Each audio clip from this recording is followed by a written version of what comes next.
The old warship sat in the corner of the Drynax scrapyard, covered in dust, rust, and broken dreams. Its name barely readable on the side, Iron Widow.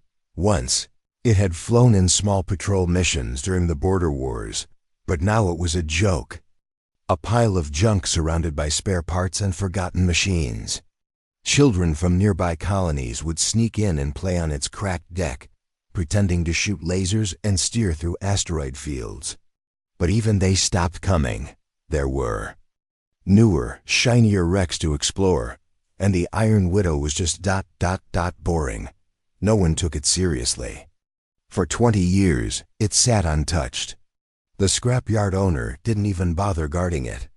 The ship was dead, its power core long removed, its control systems fried, its weapons empty, in a galaxy where alien ships floated with glowing engines.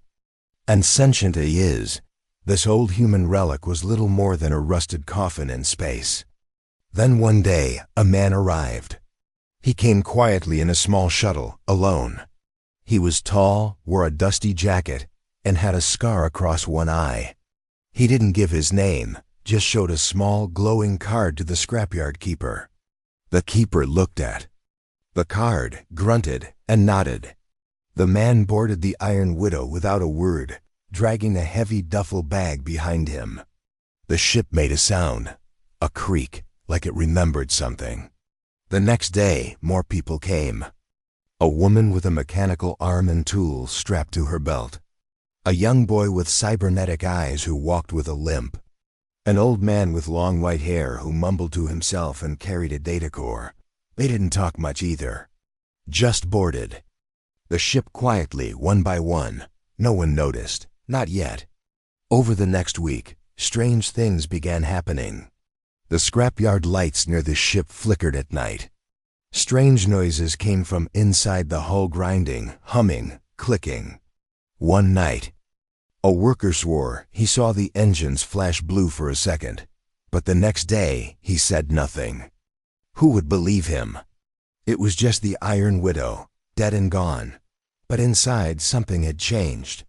The crew was working day and night, fixing old wires, replacing broken systems with strange combinations of tech. The woman with the mechanical arm was welding outdated Earth parts to alien energy conduits. The boy with cybernetic eyes was deep in the ship's brain, talking to a sleeping I no one knew was still alive. The old man was teaching the ship, telling it stories, showing it war data, feeding it history and pain. The ship began to wake up.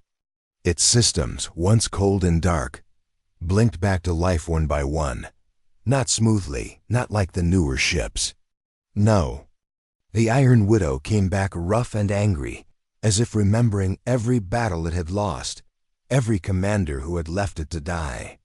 Its old AI stirred a personality core once made for battlefields, now damaged, fragmented, but still hungry.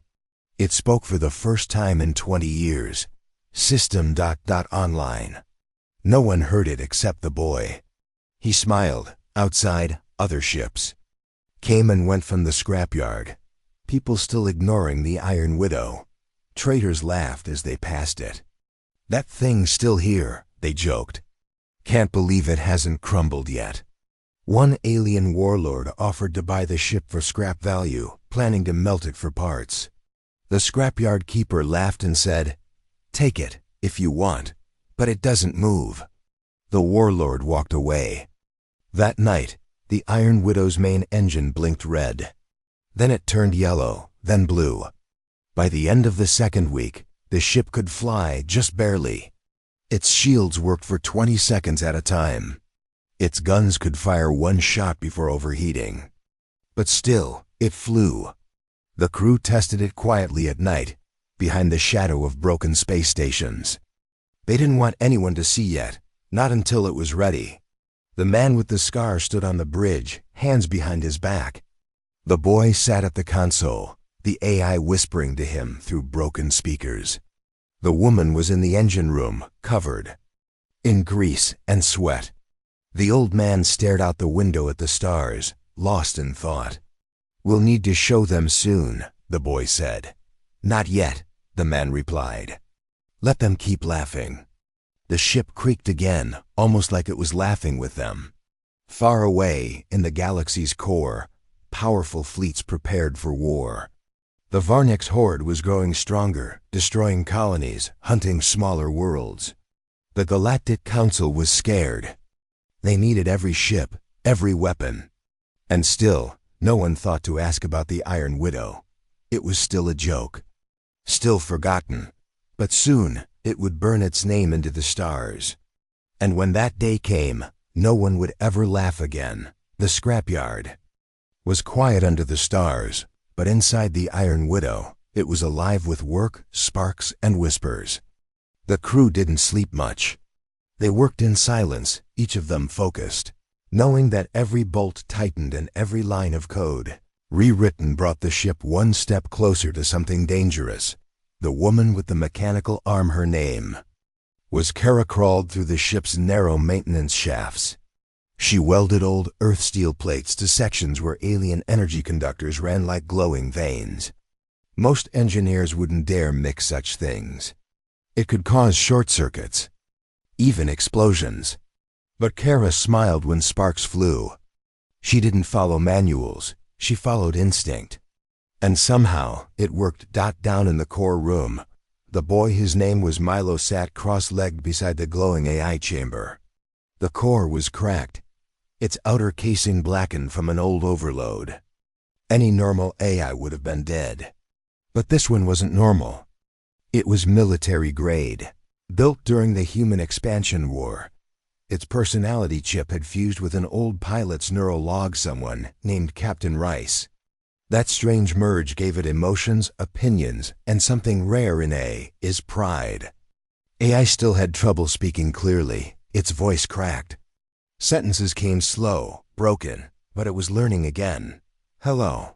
Milo, it said softly through the speaker. Status of repair? Milo grinned. Almost got your memory banks stabilized. Just don't crash again. Crash is unlikely, it replied. Widow is angry. Good, the boy said. Stay angry. We'll need that fire soon. In the bridge, the scarred man, his name was Commander Vos, studied an old star map. Lines were drawn by hand. Pins marked places where fleets had vanished, outposts destroyed. Each red X told the same story. The Varnix were coming fast, and no one could stop them. No one except maybe a forgotten ship and a crew with nothing to lose. Vos didn't trust the Council anymore. He had once worn their uniform, led their missions, followed their orders. But when the last colony he defended was overrun, and no one came to help, he knew the truth. Humans weren't important to them anymore. Not in this galaxy. But the Iron Widow would make them remember. Vos tapped his cum. Kara, is the forward cannon ready? Almost. I rigged the power lines to feed from both the core and the backup batteries. It'll blow out the cooling system after one shot. But it'll be one hell of a shot. I like it, Vos replied. Make it sing. He turned and looked out the cracked viewport. In the distance, civilian ships blinked in and out of dry dock, all sleek and polished. Ships with names like Peacewing and Stardove, the kind of ships that ran away when real war came. The Iron Widow was not pretty. Her hull was full of scars. Her panels were mismatched. Her engines groaned when they powered up. But she had something the others didn't: heart, rage, and a crew who had already been broken once and weren't afraid anymore. Down in the mess hall, the old man, everyone just called him Doc, was sorting through a pile of old war footage, holograms, and enemy specs. He spoke softly to himself. They think speed wins battles. No. It's misdirection. They think armor wins wars. Wrong. It's will, uncheckable will. He loaded another chip into the mainframe and whispered to the ship, remember this one. Widow, the destroyer Craven Moon. Study its movements. Tear it apart in your mind. The AI hummed quietly, absorbing, learning.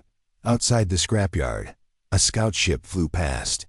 An alien trader, bored and slow, glanced at the Widow as he passed. He laughed, Still trying to wake that trash heap? Humans really are desperate these days, he said into his recorder. But when his scanner blinked with heat signatures coming from the ship's reactor, he paused. That can't be right. He flew on, not wanting trouble. But he didn't. No, the Widow was now tracking him, silently locking the scanner on his ship just for practice. Her aim was perfect. That night, the engines came to life again. Not just flickering like before, but a deep blue glow. Kara stood at the back of the ship and watched the light rise behind her. The air trembled. The Widow growled like an animal, stretching its legs after a long sleep. She's almost ready, Kara whispered. Voss came down to the engine deck. Time for a real test. I've uploaded a mock battle simulation. We'll take her outside the scrapyard for a trial run. The crew gathered. Milo sat beside the AI chamber. Doc carried a pulse reader and a flask. Kara cracked her knuckles. Voss stood tall on the bridge, eyes hard. Outside, the stars opened wide. The Widow lifted off her rusted landing pad. Her hull groaned, but she rose. Lights blinked across her frame. The scrapyard alarms buzzed in confusion no one had expected her to move. She didn't just fly. She roared. Engines howled as the ship tore through the scrapyard's airspace, spinning toward the outer edge of the system. The simulated enemies appeared, holographic ships based on Varnic's data. The Widow moved like she remembered every battle. Her AI screamed data through the hulls. Kara pushed the engines beyond safety. Milo kept the AI from overheating. Voss ordered targets. And Doc just smiled as the ship fired her first shot. One shot. It split the lead cruiser in half. Even though it was a simulation, the energy was real. The stars blinked as the blast echoed across the void. Back at the scrapyard, other ships turned to see. No one could believe what they were seeing. The Iron Widow had taken flight. And she was angry. News travels fast in the galaxy, especially when something unbelievable happens. Within 2 days, space forums and back-channel comms were buzzing with whispers. The Iron Widow flew. It fired a shot strong enough to crack a cruiser. A human junk ship is active again, but most didn't believe it. They said it was a trick, a simulation, maybe some bored mercs testing new scrap mods. After all, who would be stupid enough to fly a ship that old? The laughter grew louder across the galaxy. On planet Zenthera Prime, during the annual Galactic Fleet Show, hundreds of ships floated proudly above the crowd. Each species showed off its latest war designs: sleek dreadnoughts, cloaking frigates, plasma bombers with reflective hulls. There were flashing lights, parades, and speeches about peace, unity, and power. The humans, however, had no official ship to display. Earth's navy had been shrinking for years. Human diplomats showed up late, with fake smiles and boring words. But that year, something unexpected arrived. It entered through the rear gate, without clearance, shaking the air with its old engines and black smoke. The crowd turned as one, staring at the slow grumbling ship pulling into the lower dock. The name on its side read, Iron Widow. The announcer stuttered over the microphone. You, now entering, historical piece of Earth's early war days, apparently still operational. People laughed. One alien general spat his drink. Is that a joke? He asked. Another commander chuckled. They must be desperate. That thing looks like it's about to fall apart. Children pointed. Reporters zoomed in for close shots of its dented sides, rusted turrets, and mismatched armor panels. One camera drone flew too close and was swatted away by a low-powered shock wave from the Widow's shield test. The human delegation looked embarrassed. They hadn't planned this, because it wasn't part of their plan. Commander Voss didn't answer anyone's questions. He stood on the Widow's ramp, arms crossed, staring silently at the crowd. Kara tightened bolts behind him. Milo adjusted the sensors. Doc leaned on the rail and sipped tea. They didn't care who laughed. They were there to watch. The Galactic Council's show was full of polished speeches and fake smiles, but everyone knew what they were really there for: the live sim battle at the end. A war game where the best ships from each species faced off in a non-lethal simulation, just to show strength. Every year, the same pattern followed. The Regari speed ships won the early rounds, the Althonian bombers dominated mid-stage, and the Council's joint cruiser, the Star Rain, crushed the final match. But this year, something changed. One of the entry lists blinked. Updated silently. New challenger, Iron Widow. Class human. The Council moderators stared at the screen, confused. Who approved this? One whispered. Not us, another said. Can they even participate?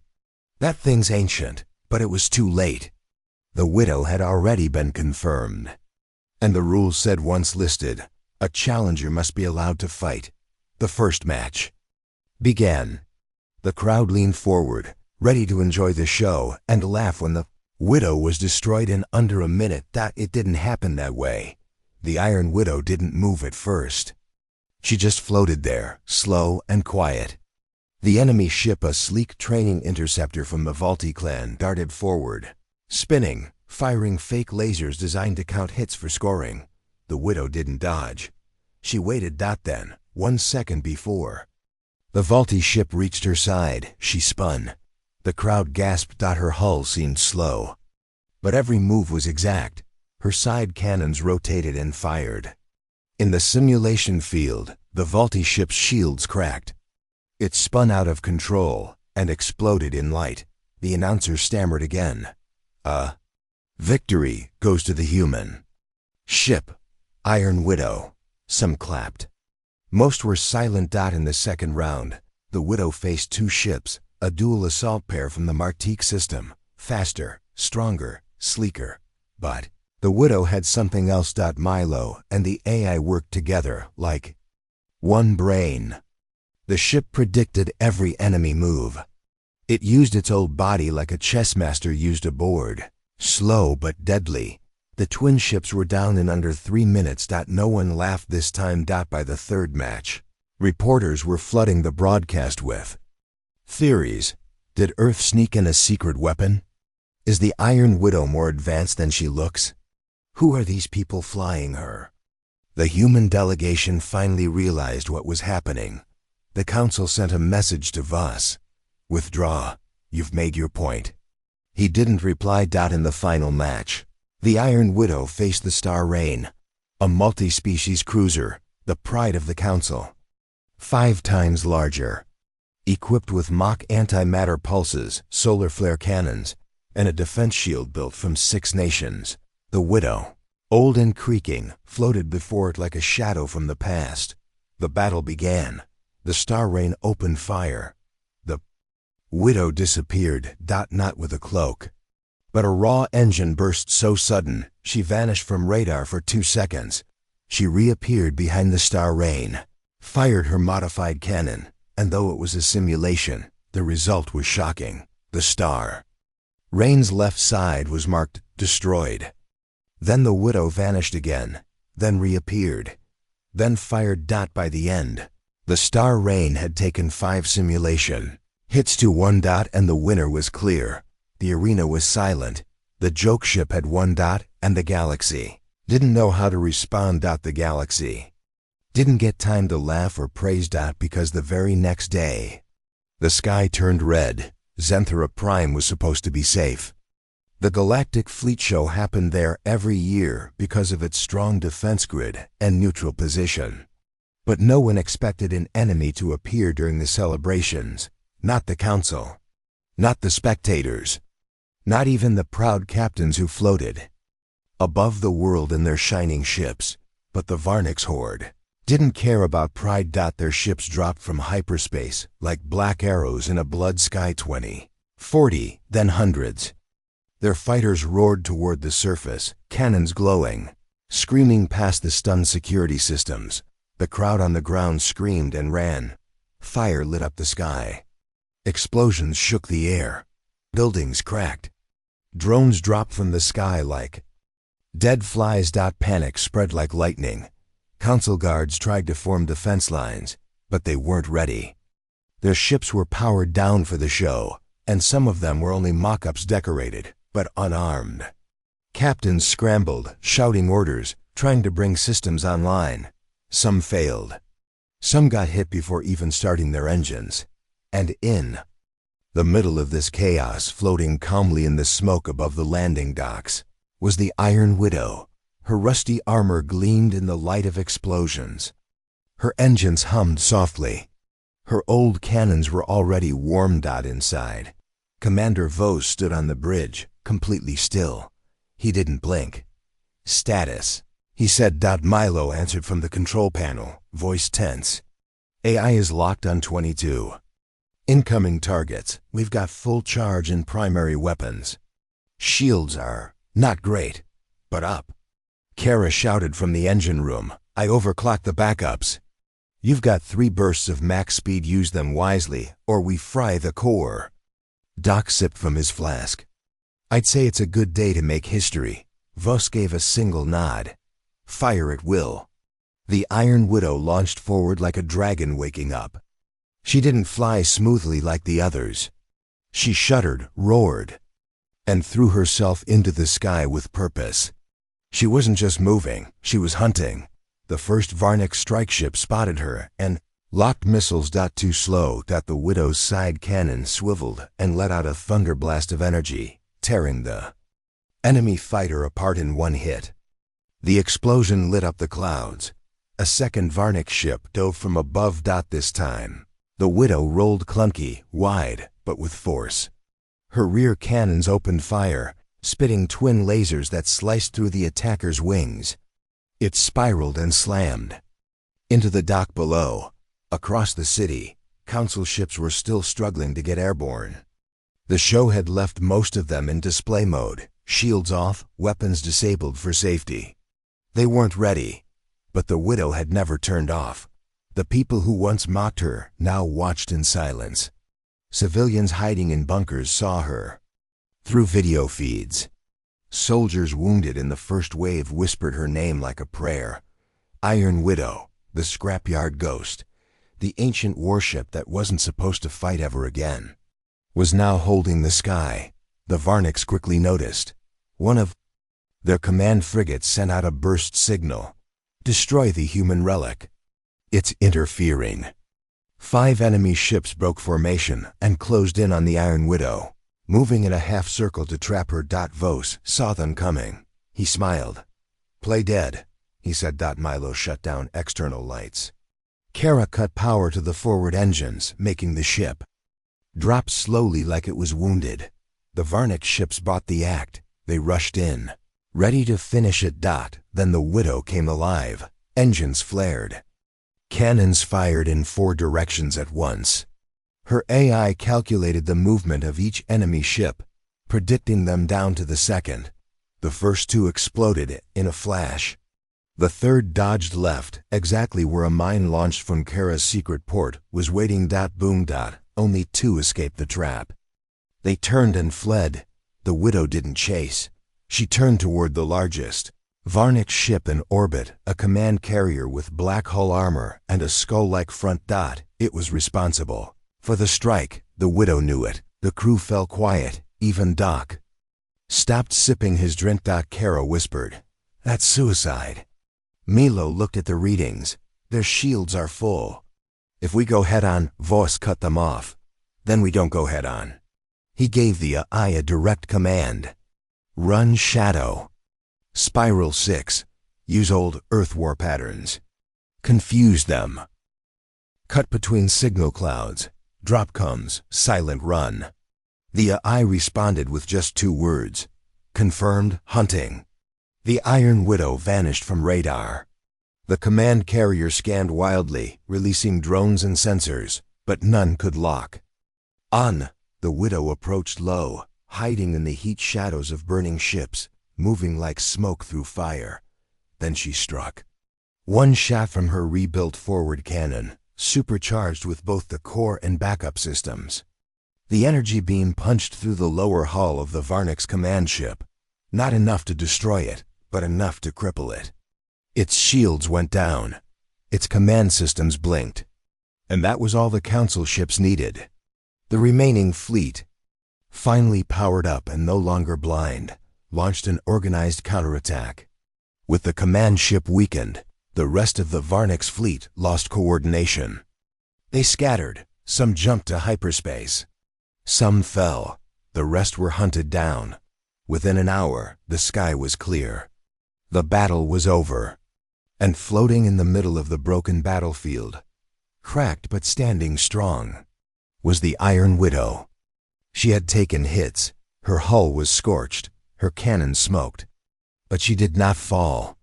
And for the first time, the galaxy looked at her not with laughter, but with fear. The Iron Widow floated above Zenthor Prime like a shadow that had come back from the dead. Her hull was blackened with scorch marks. One of her cannons hung half destroyed, and sparks danced along her left wing. But she was still alive, still dangerous. And the galaxy had seen it. Inside, the crew was quiet. They didn't cheer. They didn't celebrate. They were listening. Because the comms were full of whispers. Hundreds of channels across space spoke the same words in different languages. That ship shouldn't exist. It's not possible. How did a relic take down a command carrier? Did Earth build something secret? Who are those people on board? Kara wiped oil from her face and leaned back in the engine bay, staring up at the pipes above. Her arms ached. Her chest hurt from breathing in smoke during the last firefight. But she was smiling. She held together. She whispered. Milo sat cross-legged beside the eye chamber. He was tired, his fingers shaking, but he kept his hand on the console. The IAS voice buzzed softly. Enemies retreated. Mission survived. Doc patched a burn on his arm and sipped something stronger than tea. He sat in the medbay alone, eyes on the stars, and Vo stood on the bridge, silent, watching Council ships float near the Widow. Without approaching, he knew why. They didn't know what to say. They had expected a ruin.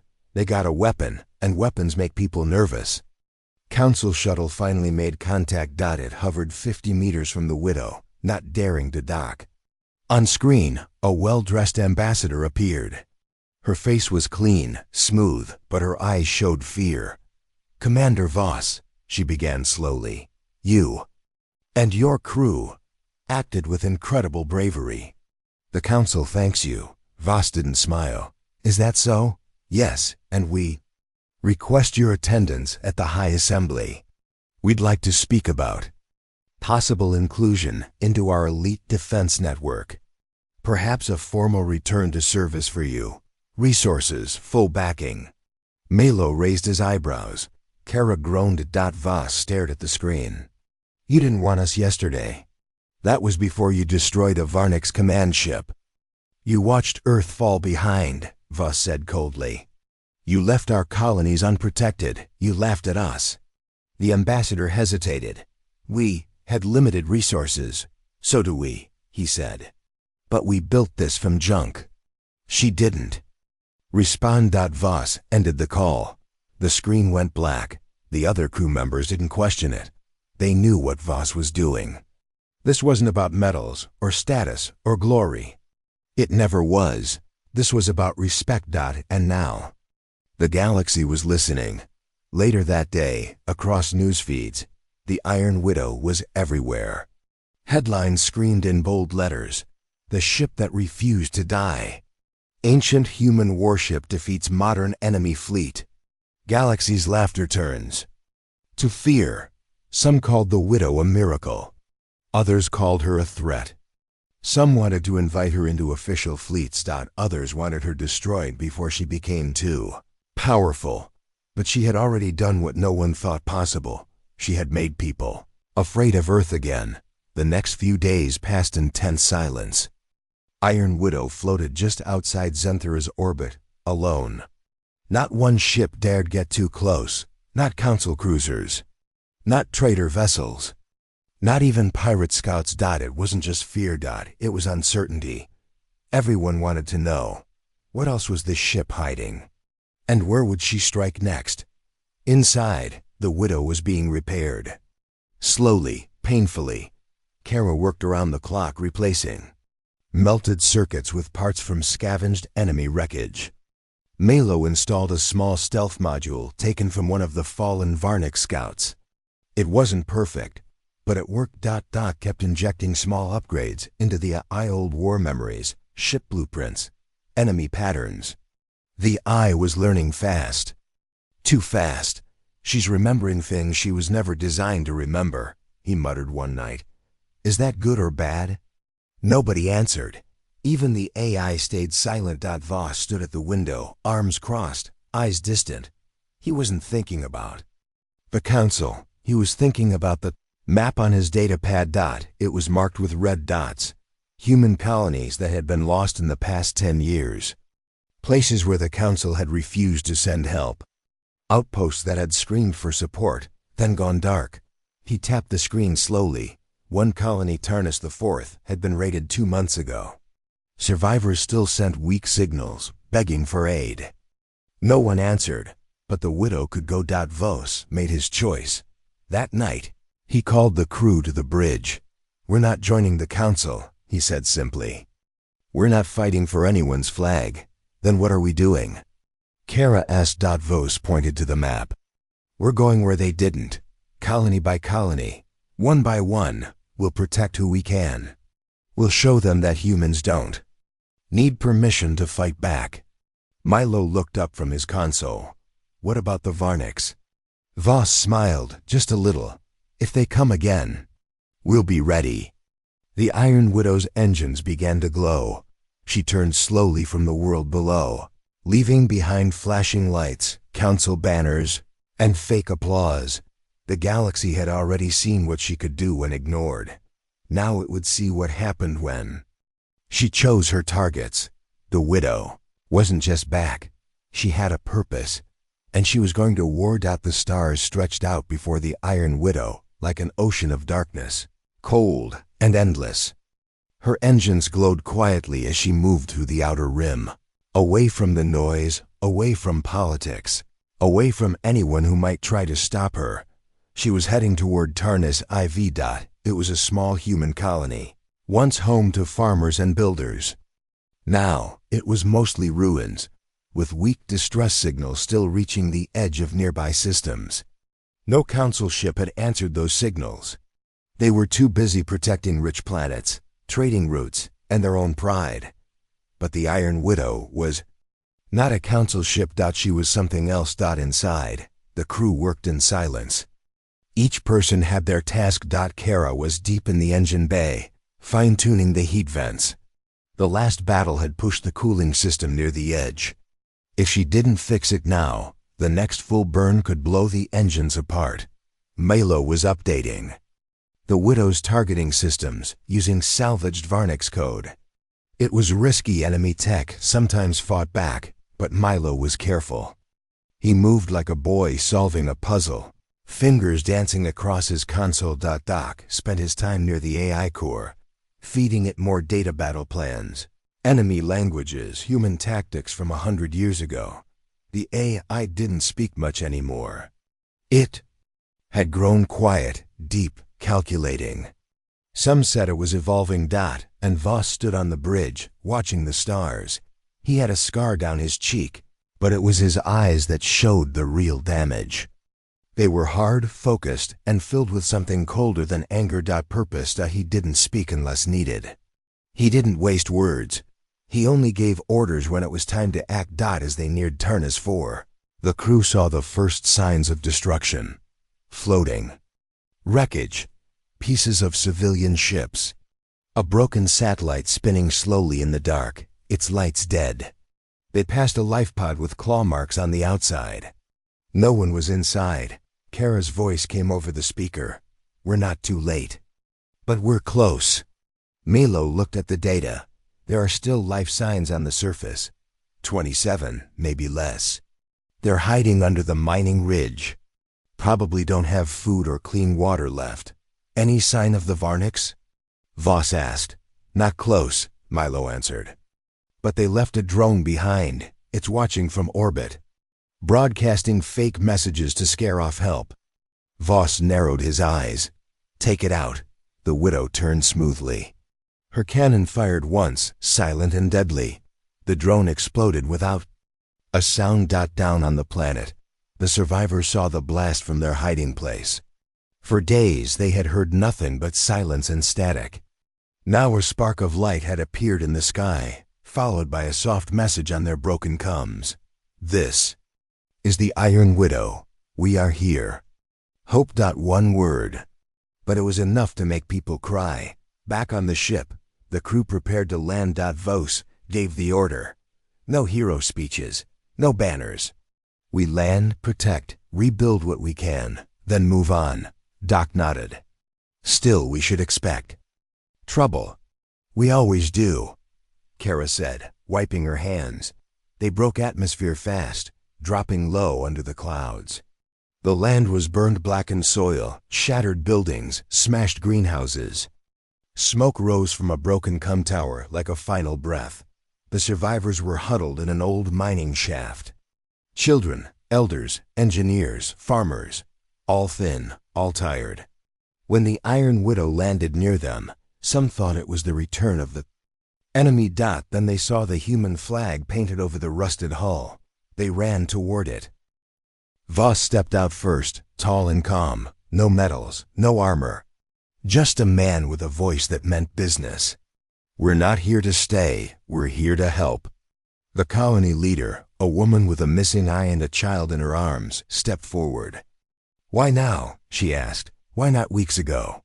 Voss didn't lie. "Because no one else came, and we got tired of waiting." Kara and Milo worked fast. They passed out food and water, fixed what generators they could, and used the Widow's medbay to treat the worst wounds. Doc taught the locals how to keep their new systems running, giving them old tricks for survival. The AI even helped, sending simple instructions to surface computers. It didn't speak, but its presence was felt. On the third night, the sky flickered. Red lights. Incoming ships, Varniks, 2 scouts, small, fast, deadly. Probably here to check if the survivors were still weak. They didn't expect resistance. And they didn't expect the Iron Widow. Voss shouted, "Battle stations!" Milo ran to the console. "They're arming plasma shots." Kara yelled from below, "Engines are stable, burn 'em hot." The Widow rose into the sky like a ghost. The enemy ships fired first, but the Widow didn't flinch. She took the hits and fired back with precision. Her cannons found the weak spots. Her AI read the enemy's path before they even moved. The first scout exploded in a fiery wave. The second tried to escape. The Widow didn't let it. She caught it in a net of energy bursts, cut off its engine, and watched it spin out of control into the sand. The people of Tarnus IV watched the sky light up with fire, and this time, it wasn't the end. It was their beginning. After the battle, a child walked up to Voss, holding a small hand-carved wooden ship. "It's for her," the boy said. "For your ship." Voss took it and nodded. He turned, walked up the ramp, and placed it beside the AI core. The AI pulsed softly, almost like it understood. Then the engines roared again. The Widow didn't stay. She never did. Because out there, across the stars, more forgotten colonies were calling. And she had work to do. The Iron Widow moved quietly through deep space, her hull patched from battle, her engines humming like a sleeping storm. No one followed her. No one dared. The galaxy had learned to stay out of her way.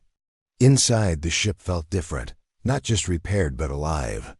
Lights pulsed softer now. The eye responded faster.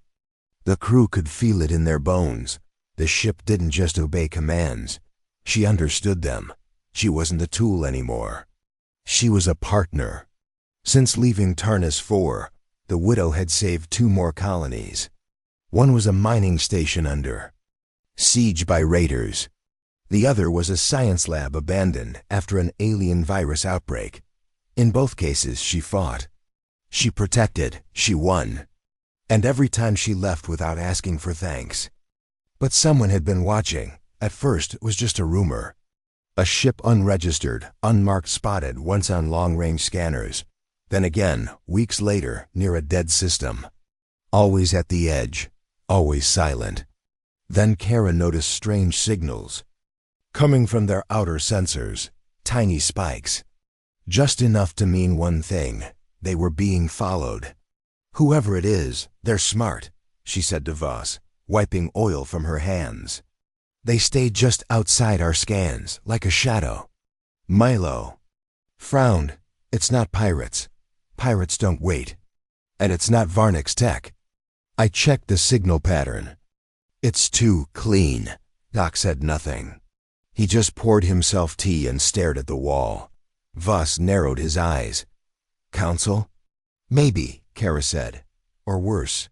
Someone who wants what the widow can do." Voss walked to the viewport and stared into the blackness. "Then let's give them something to chase." The Iron Widow jumped into a quiet system. No planets, just a dying red sun and fields of space dust. It looked empty. But Voss knew better. He spoke softly. "Drop. To minimal power. Heat signature low. Let them think we're wounded." Milo cut the lights. Kara lowered the shields. The ship looked vulnerable, like an easy target. An hour passed. 2. Then a ping. A cloaked vessel appeared from the darkness, sliding like a shadow across the sky. It was shaped like a dagger, sleek and fast. No name, no signal. Then it fired. The shot hit the widow's side, just hard enough to be a warning. A voice crackled over the comms, low and cold. "Attention, Iron Widow. You are carrying technology that does not belong to you. Power down. Prepare to be boarded." Milo looked up. "They're jamming our long-range signals."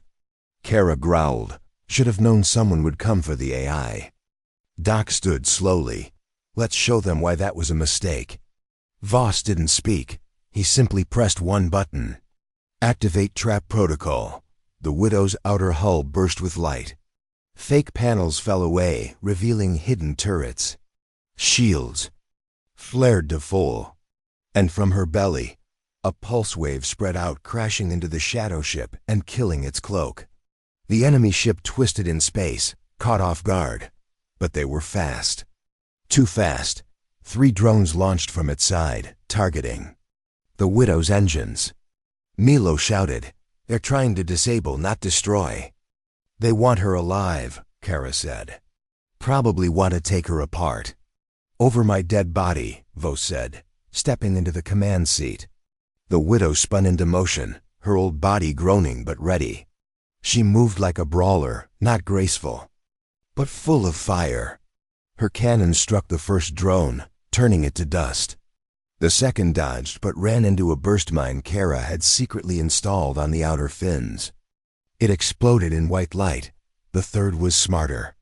It latched onto the widow's wing, digging in with fusion claws. The ship shook. Milo screamed. "If that thing drills into the coolant chamber." Doc was already moving. He grabbed a hand. Terminal and fired an electromagnetic pulse from inside the hull, shocking the drone until it sparked and fell off dead. The widow broke free of the assault and turned her attention to the enemy ship. It was already preparing to jump. "Not yet," Voss whispered. The widow's AI locked on. For the first time in the battle, it spoke without being asked. Target acquired. Finishing move. Authorized. The forward cannon charged. Kara pushed the limit, rooting every last drop of power from backup systems. The blast tore through space like a lightning scream, striking the enemy ship dead center. Its engines failed. Its weapons shut down. And it drifted silent and burning. The crew watched it fade into the dust. No one cheered. It wasn't over. Milo searched the wreckage transmissions. It's not Council. It's private. Unknown. Language, but encrypted with Earth symbols. Voss clenched his jaw. So now Earth wants her back too. Doc sat back down, quiet as ever. They're scared. They see what she is, What she's becoming. Kara nodded slowly. She's more than a ship now. Milo looked at the AI screen. It blinked once soft blue, then red, then blue again. A whisper came through. I remember. What do you remember? Milo asked gently. There was a pause. Then, everything. The crew fell silent. Because now, it wasn't just enemies chasing them. Now the past was waking up. The Iron Widow had been built in a time of war. Forgotten. In peace, rebuilt in secret. But her core, her soul, was from a battle that never truly ended. And someone out there knew that. They wanted her shut down before the rest of the galaxy learned what she really was. But it was too late. Because she wasn't just a warship. Anymore, she was a survivor, a symbol, and maybe something more. The Iron Widow drifted through the stars, quiet, but not alone. Though no ship followed her, the entire galaxy was now watching. They had seen what she could do. They had seen her rise from rust and dust. They had seen her destroy a modern warship, protect forgotten colonies, outsmart elite attackers, and fight like a ghost with fire in her soul. She wasn't just a ship. Anymore. She was a question. And questions make powerful people afraid. A message came through the long range. Comes coded. But clear. Stand down. You are interfering with Council peacekeeping plans. Surrender the Iron Widow and return to Earth for questioning. Voss didn't answer right away. He stood on the bridge, arms crossed, staring out at a nebula in the distance. Its colors were soft blue, gold, and pale green like a painting. But he wasn't seeing it. He was thinking. They want her back, Milo said quietly from his station. They want us back. They're scared of what she's becoming, Kara added. They don't understand her. Doc stirred his tea calmly. She's not just metal anymore. She's memory. She's proof that we were never weak. Just ignored. The AI's voice came softly through the speakers. Not mechanical, not broken. I am awake. Everyone paused. Even Voss. Fully, Milo asked. I remember my first pilot, my last mission. I remember being left to die. I remember the scrapyard. I remember the children who played on my deck. And I remember you, all of you, what you gave me. What I became. Kara looked up. What are you now? There was silence. Then the AI whispered. Hope. The crew said nothing. They didn't need to, because they knew what she meant. Across the galaxy, that same day, 3 colonies sent out direct requests, not to the Council, not to Earth, but to Iron Widow herself. If you can hear us, please help. The ship didn't hesitate. She turned. Voss gave the order. Set course for New Brenner. Kara ran to the engine room, already powering up the drives. One good push left in the core. After that, we'll need a full overhaul. Milo grinned. She'll make it. Doc raised an eyebrow. I suggest we avoid being followed this time. They didn't know it yet, but as they moved through slipspace, dozens of eyes tracked them. On Earth, military leaders debated in dark rooms. Some said the ship should be honored. Others said it should be captured or destroyed. In the Council, ambassadors argued. One side wanted to welcome the widow. The other feared she was too independent, too human, too dangerous. But it was already too late. The Iron Widow had sparked something. Small ships, old human models, began disappearing from scrapyards across the rim. Retired engineers reactivated, buried AIs. Young pilots shared clips of the Widow's battles and said, we could do this too. Across the stars, the laughter stopped. And respect, real, quiet respect, began to grow. When the Widow arrived at New Brenner, she found a small moon station under siege. Not by the Varniks this time, but by mercenaries hired by a private corporate fleet. They wanted resources. They didn't care who lived there. The moment they saw the Iron Widow, they laughed. One merc ship even sent a message. That's the ship? You're joking. She's half rust. But then she fired, and within 90 seconds, the entire Merc fleet surrendered. They didn't know how she moved so fast, how she fired so accurately, or how she disabled their engines without killing a single pilot. But they didn't ask questions. They just fled. Inside the station, a teenage girl walked up to Voss and handed him a homemade medal made from scrap metal and wires. "I made this," she said shyly, "for her." Voss knelt down and smiled. Gently, she'll wear it with pride. Later that night, the AI spoke to them one more time. "You woke me up," she said. "You gave me purpose. I was forgotten. Now I am seen. And if others follow, they will not be alone." The crew sat together in the mess hall, not as soldiers, but as family. Tired but proud. Doc lifted his cup to the ghosts. "And the ones who refused to stay dead." Milo tapped his mug. "To junk." Kara grinned. "To fire." Voss, as always, said little. Just looked out at the stars and gave a slow nod. Then he whispered, "To the widow." The ship purred softly, almost like she was smiling. And the stars waited, because out there, across the galaxy, more ships were waking up. More crews were ready to fight. More forgotten places were calling out for help. The Iron Widow wouldn't save them all. She wasn't built for that. But she had lit the spark, and that spark was enough to show the galaxy that power didn't always come from shiny hulls and golden banners. Sometimes it came from rust. From memory. From pain. And from a warship no one took seriously.